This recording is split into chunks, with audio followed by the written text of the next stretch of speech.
A huge win for YouTube. You think of demons, you probably think of the mainstream normie names like Beelzebub, Asmodeus, Lucifer. But what if I told you there's another demon out there, Did he say Beelzebub? Okay. a very real one that not too many people know the name of, but probably should? Smash Bandicoot. When Dante made the venture into the deepest pits of hell, there was one circle he too feared to speak on. The Smash Bandicoot cringe lair. If you look up his name on YouTube, you can't even find his Uh, channel anymore because it's buried underneath all of these videos that document his years of awful behavior and downright insanity.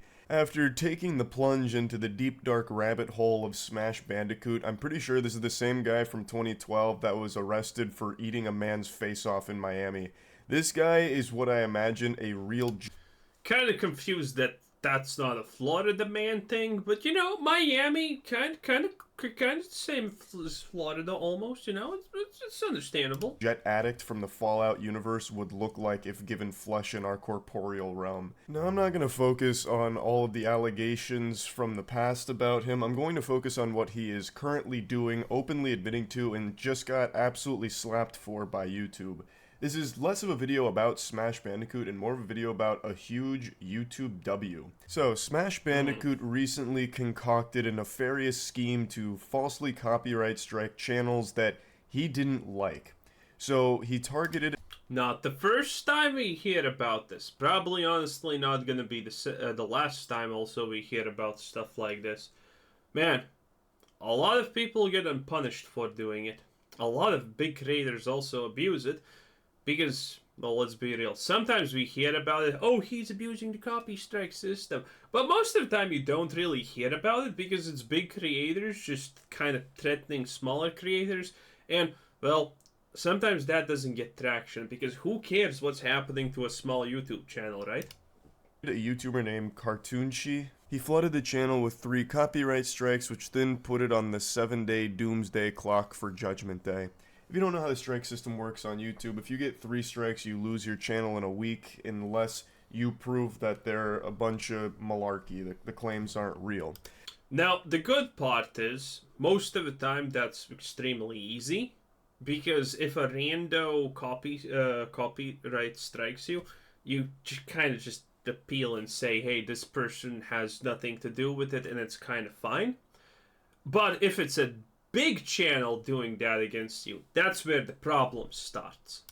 So, Cartoonshi was facing channel termination. He also wasn't the only one that Smash Bandicoot was doing this to, and he didn't have any real grounds for striking. They were fraudulent. Obviously. And he celebrated the fact they were fraudulent openly, blatantly.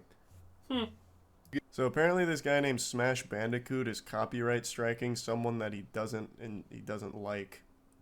And their account is in a bad spot right now because of it. He's attempting to dox him and get his channel banned. Okay. So Smash Bandicoot is a YouTuber?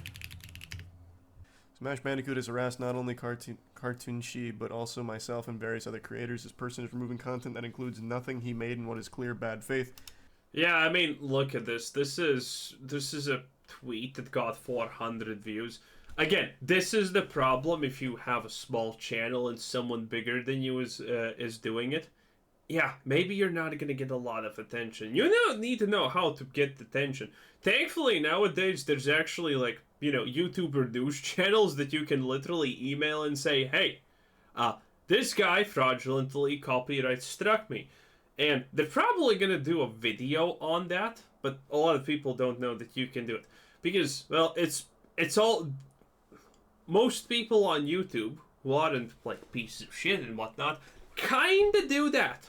Kinda don't like things like that being done. So they will do things to prevent that. And I think that's great, obviously. And then tagging YouTube. Just spamming fucking die. Man, this guy he is on the crack pipe. Yeah, this man's got a whole Lord of the Rings movie covering Smash Bandicoot.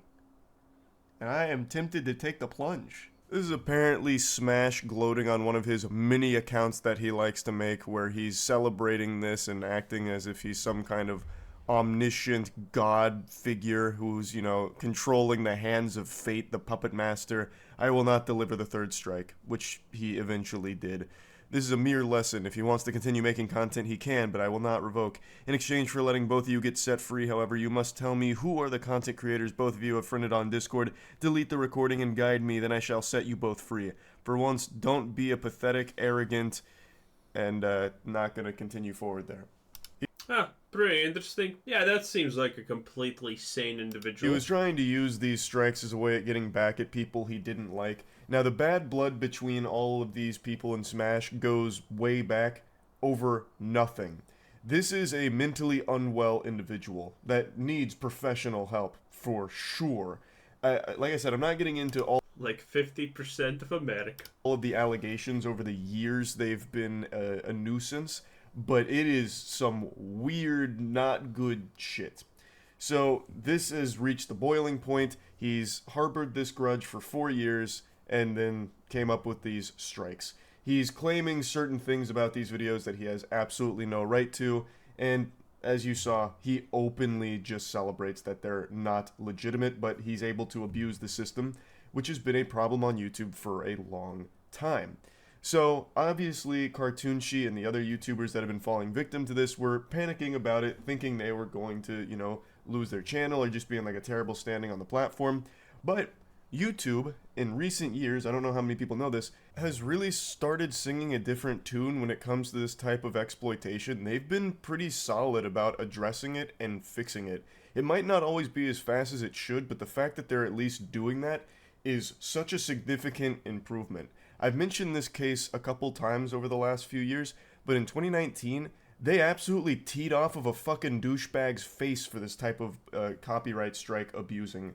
There was a false flagger who repeatedly false flagged Minecrafters and then tried to hold them ransom, I'll release the strike only if you pay me via PayPal.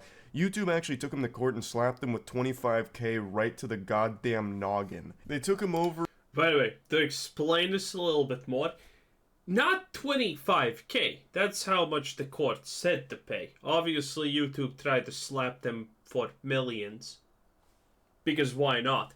So yeah, stuff like this has pretty nasty and life-ruining repercussions if you're an idiot and you actually do this. Again, all of this is pretty much this far away from becoming a very, very real and life-altering legal battle for you that you're gonna lose, because obviously. Over his knee, spanked his cheeks red with discipline, and kind of put the kibosh on that with an exclamation point, really. And in recent times, they have been stepping in and fixing problems like this. And I'm happy to say they did just that. So Cartoonshi made a post today talking about how the strikes are disappearing, which is great. They say, my strikes are being removed, I've got one more left that should be sorted out shortly. I want to thank everyone who reached out to help and managed to spread the word. The support from the past 2 days has been insane. I'm tired and need sleep. And I'm sure he slept with a nice wet dream knowing that he foiled the great Smash Bandicoot's plot.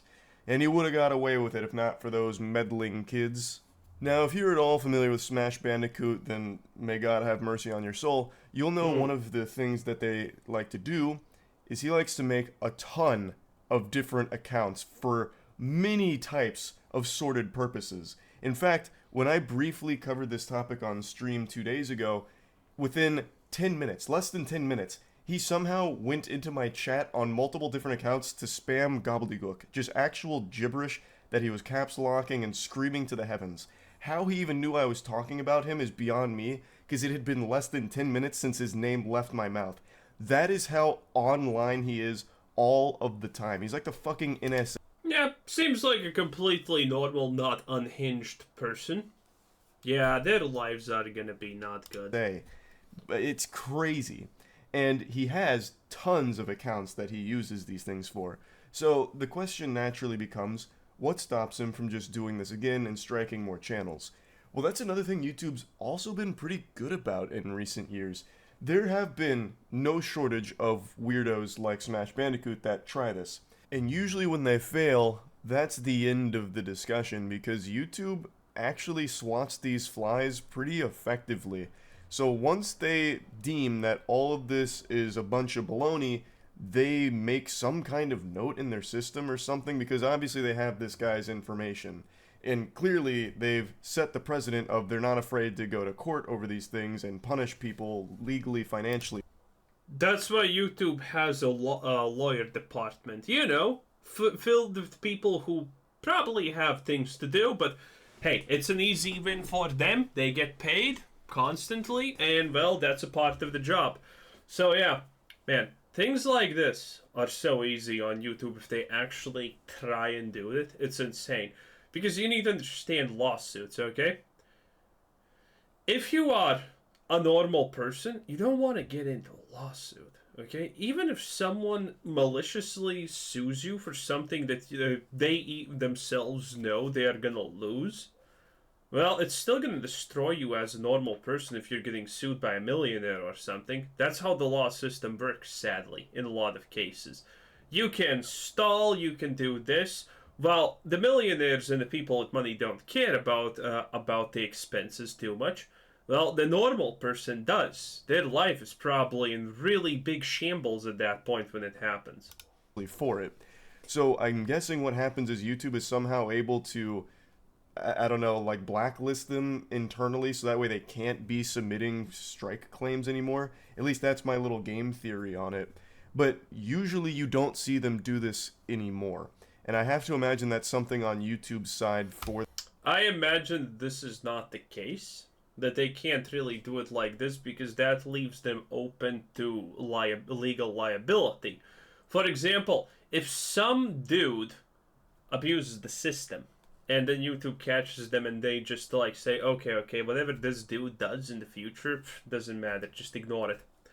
And then that person gets a job at a company where his job is to legitimately do that on behalf of that company, and YouTube chooses to ignore these requests, but now in reality they are legit, that opens legal liability for them. Unless there's somewhere written in terms of service that about previous offenders, people who abuse the copyright system and something like that, which I don't honestly know if there is. For this kind of abuse, which is of course a very good thing because pieces of shit like this should not be allowed to continue to do that. So I just wanted to talk about this a little bit because it is one of those situations where it has a happy ending, and I'm happy to see That's YouTube nice. going in this direction where they seem to really be taking these kind of matters more seriously, and I can only hope that that...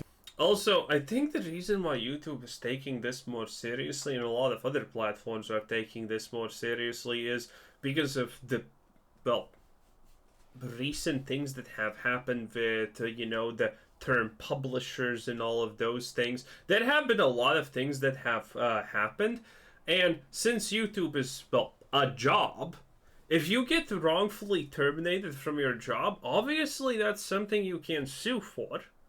And, well, considering YouTube is a legitimate employer now at this point, and there have been minor lawsuits around YouTube that I think went in the direction that YouTube didn't want them to go, that kind of sets slight precedents about them being liable for some negative things happening. So this is not YouTube being nice, obviously. YouTube has so many creators and blah blah blah that they don't care if someone vanishes overnight. Mr. Beast vanishes, they can just create any channel into a Mr. Beast if they feel like it. Not that hard even really for them, let's be real. Anyone remember the Van Life girl who blew up in 2 days to like 200k views because there was a bug in the system, YouTube said? Yeah, bullshit, obviously, everyone knows that. So, stuff like that. YouTube is trying to protect itself, obviously, here more than anything else. But in this case, it's good that YouTube's trying to protect itself because that kind of trickles down to creators having an easier time. Continues, and maybe at some point down the line, there'll be a more effective system in place with blocks and checks that won't allow fraudulent strikes to go through in the first place. Because it is scary to have to drum up a lot of like hoopla online through Twitter noise and getting people to be aware of the situation before YouTube is. It'd be better if YouTube knew right away, or creators had a way of contacting YouTube like, hey, look, here's the proof that all these claims are fraudulent. Can we do something about this? Like if there was some kind of system in place for that, it'd be better than the current one, which is, again, making it go viral on Twitter, which is exactly what this Smash Bandicoot saga did do, which is how they became aware of it, I imagine, Obviously. through all of that. Again, it's a happy ending, but I do still hope they continue to go in this, upward trajectory, this forward direction. Oh, they will. Again, YouTube does not want to get sued and be liable for stuff like this. Because the reality for YouTube is, if someone gets wrongfully terminated, they sue YouTube for a lot of money, and they win. Congratulations! Now Leafy is probably suing YouTube and getting millions in return because a precedent has been set. So there is danger for YouTube that stuff like this may happen. So they have a very huge invested interest in actually, being kind of technically better with all of this stuff. But anyway, that's it. That was Moist Critical Charlize. This is Christopher Sinsen. Thanks for watching. Subscribe if you haven't already, and have a nice day. Bye bye.